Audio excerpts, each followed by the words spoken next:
inspiration, and I just haven't had any, so I feel bad because I really wanted to make some videos, but yeah, I just didn't have any ideas. But I was just sitting here in bed, and I thought, you know, it might be cute to read to you guys from this new poetry book I got. It's like my first poetry book that I've ever bought, besides by I don't know how to pronounce her name.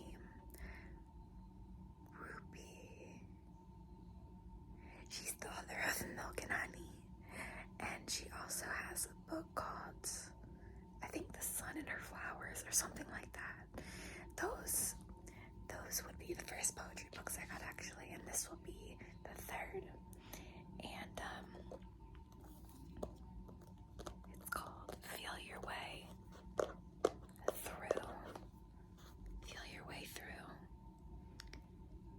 And it's by, I think it's Kelsea Ballerini. Kelsea Ballerini. So, I really wanted to, you know, get some inspiration and also just enjoy poetry. And, you know, if you want that as well, then please continue to watch and relax and enjoy. But I'm gonna flip the camera around so that you guys can read along with me if you want, or not, whatever you prefer. So I'm getting pretty bummed because my camera keeps glitching. So this will be the third time I'm filming this, but I really want to read to you guys. And I just talked about in the videos I made how the cover really drew me in. It's very like playful and cutesy, aesthetic and girly, or feminine. And I just really liked it, and I was intrigued, so I read in Target.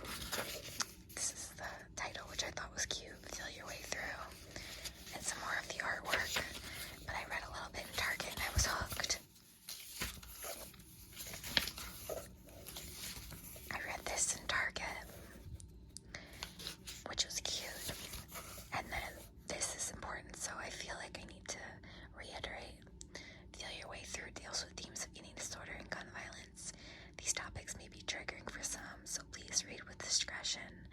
If you're experiencing trauma or PTSD, know you're not alone and please seek help. With that being said, I have read the first section from filming the video before this, and I didn't notice any of those topics coming up, but I could be wrong, so just as, you know, a just in case kind of thing, I wouldn't continue if that's not something you feel comfortable with. But here's some more cute artwork. And this poem, Never Burn the Book, I thought it had a very nice flow to it. Our life is a story, albeit cliche. I'm not sure how to say that. I'm wondering if it's like French or something. But our life is a story, albeit cliche, full of fairy tale and fantasy hooks, firework feelings, turn burns beyond healing, but never burn the book. Novelty moments all coming up roses, then the kings turned into the crooks. But there's healing and timing, so just keep on writing and never burn the book. Adventures abundant, but stuck in redundant small towns and Obani nooks. But now isn't later, there's so much more blank paper, so never burn the book. All growing older and brushing less shoulders, with what ifs of chances untook, the chapters seem sober.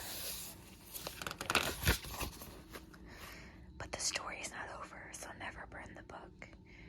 We can refont the title and repaint the cover, revise the way that it looks, but your life on these pages is one for the ages, so never burn the book.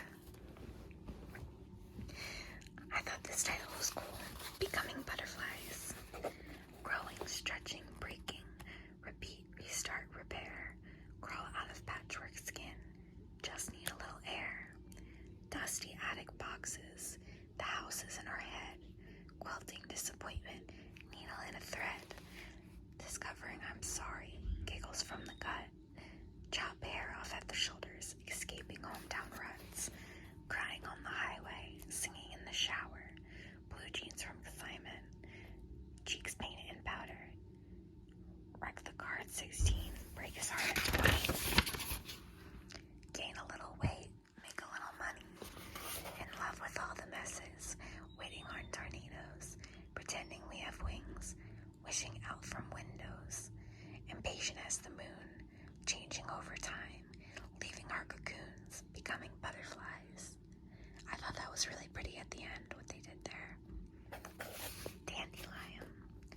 Like a dandelion can bloom through a crack in granite, you can become something beautiful wherever you're planted. You are where you're from.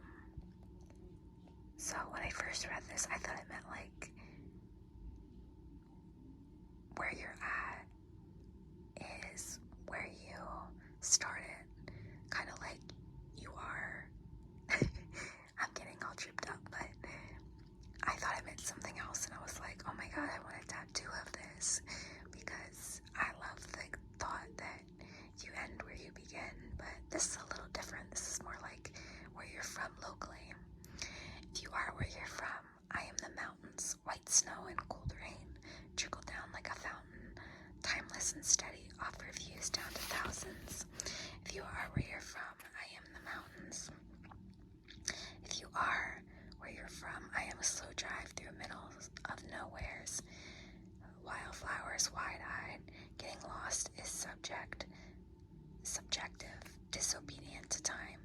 If you are where you're from, I am a slow drive. If you are where you're from, I'm a swing on a porch, weathered by wind, but sheltered from storms. A warm welcome home before you get to the door. If you are where you're from, I am a swing on a porch.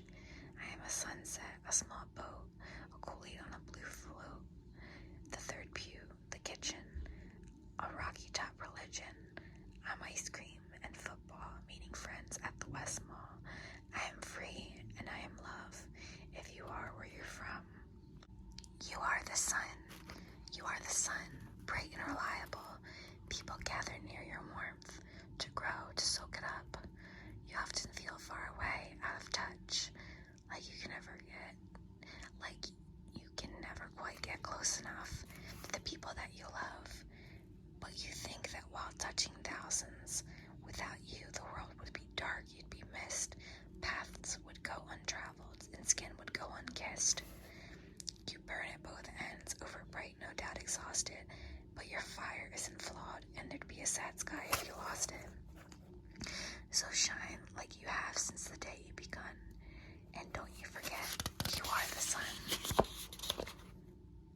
Here with you, I swim in a bottomless sea of what-ifs, an abyss to the brim of possibilities, bathing in ideologies, flirting with mystery-lined plots, submerged in deep blue of the have and have-nots, but not a single one of those hypotheticals that I've waded through are as good as right here, right now, with you. So that was section number 1. And we're gonna flip through after some page-turning sounds. I wonder if this smells like new book. No, not really.